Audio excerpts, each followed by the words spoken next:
আমি এখানে CND agent. আমার সিএনডি এজেন্টের নাম হচ্ছে মিসেস বাদলান কোম্পানি। এখানে 3000 সিএনডি এর মালিক থাকলে আমরা আছি এখানে 2 নম্বরে। আমাদের স্বনাম মানে মোটামুটি পরিচিত, এখানে সবাই আমাদেরকে চেনে। আমি বাসা থেকে 2টা বাজে খবর পাই, আমি এখানে তাৎক্ষণিক চলে আসি। ওই সময় কুরিয়ার গেটে সাময়িক কিছু আগুন ধোয়া ধোয়া সাদা সাদা বের হয়েছে। তখন একটি 2 নম্বর গেটটা খোলা ছিল। ওইখান থেকে শনিবার দিন কিছু গার্মেন্টস এর ফেব্রিক্স ডেলিভারি হয় ওইখানে 12টা পর্যন্ত। আজকে একটু বেশি সময় ছিল, 1টা না 1:30টা পর্যন্ত ছিল।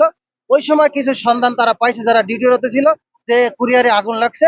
ওই আগুন লাগাতে সবাই একটু সতর্ক হয়েছে। কিন্তু এখানে ফায়ার সার্ভিসের কিন্তু এয়ারপোর্টের এরিয়ার ভিতরে আমাদের ফায়ার সার্ভিসের টিম আছে, এবং আমাদের পানি নিবানোর জন্য তাৎক্ষণিক পারতো, তাহলে এই পর্যন্ত এখানে আসতো না।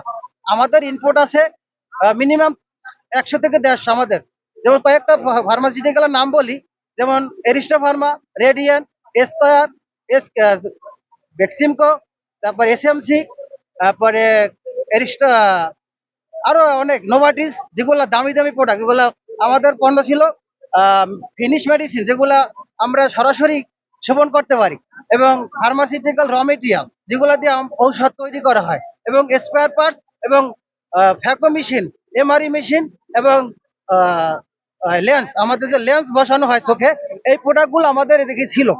আমাদের হিউজ পরিমাণ প্রোডাক্ট এখানে ডেলিভারি নিতে পারিনি ওদিনকে। আমাদের বৃহস্পতিবার অনেকগুলো নিছি, কিন্তু অনেক শিপমেন্ট রয়ে গেছে। এখন এই খেসারত তো আমাদের ঘাড়ে পড়তেছে, কারণ আমাদের ইম্পোর্টার নাই মানে আমাদের মালিক নাই, সিএনএফ মালিক নাই মানে আমরা নাই। এখানে আমরা অনেক ভোগান্তি। আমরা যে বাসা বাড়িতে থাকতেছি ভাড়া দিয়া, আমার মনে হয় যে আমরা 1-2 মাসও থাকতে পারবো না, কারণ আমাদের তো কোনো ক্যাশ ক্যাপিটাল নাই। এইখান থেকে আমরা দৈনিক বেসিক ইনকাম করি, যেটা মাসিক যে 6,000 10,000 টাকা দেয়, ওই দিয়ে আমরা চলি। কিন্তু আমাদের যদি ইম্পোর্টারই না থাকে, আমাদের যদি সিএনএফ মালিকরাই না থাকে, তাহলে তো আমাদেরকে আর বেতন দিবে না। তাহলে আমাদের জন্য মহামূল্যবান ক্ষতি হয়েছে। কিন্তু এই খেসারতটা সরকার কতভাবে কিভাবে দেখতে পারবে, আমার মনে হয় না যে তারা ভালোভাবে দেখতে পারবে। এখন সম্পূর্ণ সাময়িকভাবে দেখতেছি যে এখানে ফায়ার সার্ভিসের টিমের একটু অবহেলা আছে, এবং ডিউটিরত। ওইখানে নাকি প্রথম অবস্থা আসছিল যে ফায়ার সার্ভিস ঢুকবে না পানি নিয়ে, কিন্তু অনেক গেটে যারা থাকে তারা বলছে যে অনুমতি লাগবে। এখন দেখছি আগুন লাগলে কোনো অনুমতি লাগার কথা না।